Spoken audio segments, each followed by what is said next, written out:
By the mid-2000s, Valve were considered one of the most acclaimed developers in the gaming market after releasing the groundbreaking Half-Life 2. Its success allowed them to work on expansions, releasing Episode 1 a year and a half later, costing a fraction of the usual full retail price and continuing where the story had left off. Once again hitting critical and commercial success, plans for another expansion were in the works.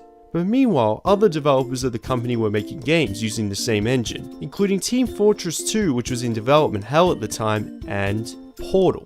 While Half-Life 2 was all the rage for PC gamers, Kim Swift and her colleagues studying at the DigiPen Institute of Technology created a project called Narbacular Drop, a first-person puzzler that involves moving portal doorways around to navigate the dungeon, taking inspiration from Doctor Who. During a DigiPen fair, these students showed off their game, and Valve designer Robin Walker was present. He was unimpressed, calling it quite gone horribly wrong, but gave his business details to the students. After the fair, they emailed Walker for additional feedback on Narbacular Drop, and were invited to Valve's offices to show off their work. When the students set up for their presentation, to their surprise, lots of people turned up, including Gabe Newell, and after 10 minutes of nervously demonstrating the Portal-based gameplay, Newell halted the presentation and gave the students jobs at Valve to expand on the idea. Instead of just releasing another Half-Life 2 episode, Valve pulled a mic drop, releasing the orange box for the PC, Xbox 360 and PlayStation 3 on October 2007, with Half-Life 2 plus Episode 1, the awaited Episode 2, Team Fortress 2, and Portal, all in one bang for your buck collection. Seriously, it's one of the best gaming compilations you can buy today. Although the complete edition of Half-Life 2 was the main event, Gabe Newell stated that the collection gave Portal a high level of exposure instantly because Half-Life 2 and Team Fortress were already established. People were already going to buy this collection, so it was inevitable they would give Portal a chance. Little did they know, this new puzzler would be the surprising standout. Hello, and again, welcome to the Aperture Science Computer Aided Enrichment Center. We hope your brief detention in the relaxation vault has been a pleasant one. You're in the eyes of Chell, who has just woken up from stasis and receives messages and warnings about upcoming tests from Genetic Lifeform and Disk Operating System, aka GLaDOS. The portal will open in 3, 2, 1. It's really cool watching Chell go through the first portal. It sets the tone perfectly. The first few tests involve going through these portals at the correct time and opening doors with storage cubes. A great way to understand how the gameplay works. I mean, after only 10 minutes I knew this was something incredibly special. Chell soon obtains one half of the Aperture Science handheld portal device, which allows more control over where to teleport from one spot to another. These intradimensional gates have proven to be completely safe. If you played this and Narbacular Drop, you'll notice a few similarities. One of them is using portals to get past certain areas, and each one is color-coded with orange and blue. However, you can't shoot a portal through another, and you can also jump and fall from any height thanks to Chell's advanced knee replacement. When you get your head around how portals work, more obstacles are introduced, including acid pits and high-energy pellets, which are also used to open doors. Another few tests later, Chell obtains the second half of the Aperture Science handheld portal device, all for the benefit of science. It's not fully explained at the beginning. If she completes all these tests, she'll be rewarded cake and counseling. The Enrichment Center is required to remind you that you will be baked, and then there will be cake. The orange part of the device allows you to create your own portal anywhere, but there's also a higher volume of obstacles, including metal walls you can't create portals with, and turrets that shoot at you if you're in their sight. There you are. Are you still there? Uh-oh. The portal device isn't just for going through yourself, but also for objects like cubes and pellets of energy. And because Portal uses the Source engine, expect flawless use of in-game physics. Speedy thing goes in, speedy thing comes out. Whenever you go through a portal, whether it's walking or falling, you go through it with the same momentum, which you'll need to utilize in some of the hard to reach spots.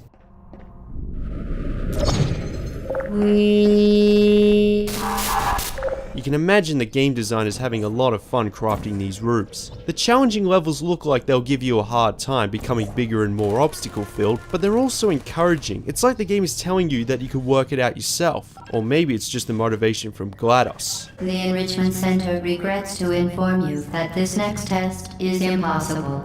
If you're playing this for the first time, I guarantee you'll be completely stumped at least once, but never to the point of needing a walkthrough, so the difficulty is set perfectly. If you become lightheaded from thirst, feel free to pass out. Although the story may sound boring just describing it, you're thrown straight into the action feeling like a guinea pig on a Penrose staircase, and character development is minimal considering there are only 2 of them, but my god did the writers make the best of it. Chow is like Gordon Freeman. There isn't much to say about her apart from her efficiency with the Aperture Science handheld portal device. We don't even know her name until the final credits, but that's how silent protagonists work. Unbelievable. You Subject name here. must be the pride of. Subject hometown here.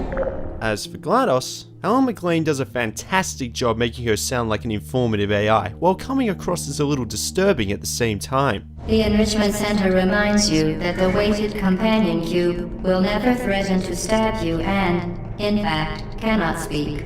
McLean also provided the voice of the Overwatch city in Half-Life 2, which has that passive tone, which made her perfect for the role of GLaDOS. Honestly, she's one of the most memorable characters of the 7th generation. As for the cake and counseling, apparently the game designers took a long time to figure out what kind of philosophy Portal will be based on. It was silence for 15 minutes, a lot of people like cake. Yes, good idea, cake for everybody! And somehow it adds to the sudden dark humor.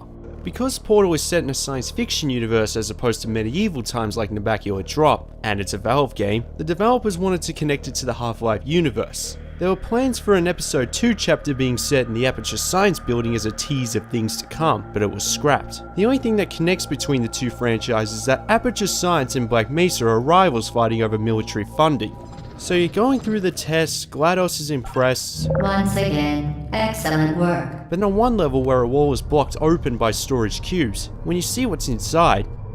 Wait a minute, what do you mean the cake is a lie? What's going on?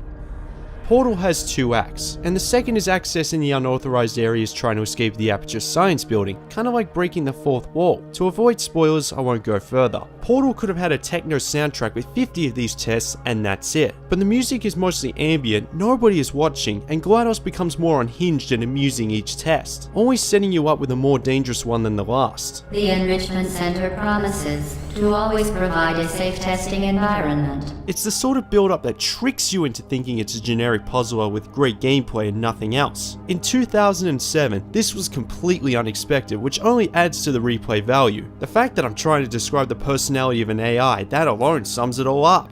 However, this game is really short. It kind of makes sense because it coincided with the release of all Half-Life 2 episodes in the Orange Box collection, like a test to see if gamers liked it. But I expected more than an hour and a half. At least when all is said and done, you're given many ways to complete these tests, and you'll want to because this game is amazing. Completing it will unlock other game modes like developers commentary, time trials, least amount of portals created, least amount of steps, and more advanced redesigns of the tests with extra obstacles and placements of metal walls. Even after beating it several times, the advanced redesigns are as challenging as you'd expect. It took me ages just to figure out this part.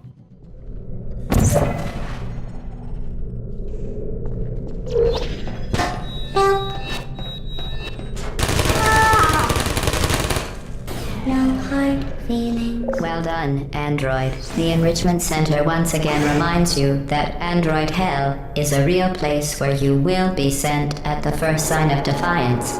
The extras are mostly there for dedicated Portal fans, at least before the second one came out, but there would have been a lot of them because Portal is innovative, clever, fun, surprisingly hilarious, and so damn likable. If it was just another puzzler with the revolutionary Portal gameplay elements, it still would have been a solid title. But Chow, GLaDOS, the weighted companion cube, the cake, its dark comedy made it unforgettable. Add to the fact that it's part of a gaming collection with a complete version of Half-Life 2, why wouldn't you check this masterpiece out? The deserved success turned Portal into a franchise with a full standalone sequel being released 4 years later to even higher acclaim. But whether or not Portal 3 will be announced is unclear since Valve are allergic to that number. I wouldn't hold my breath. But whether you're playing it for the first time or trying to break the speedrun record knowing the puzzles in advance, Portal is one of the most original and best games to come out in the last decade. It's just a shame that the cake was a lie.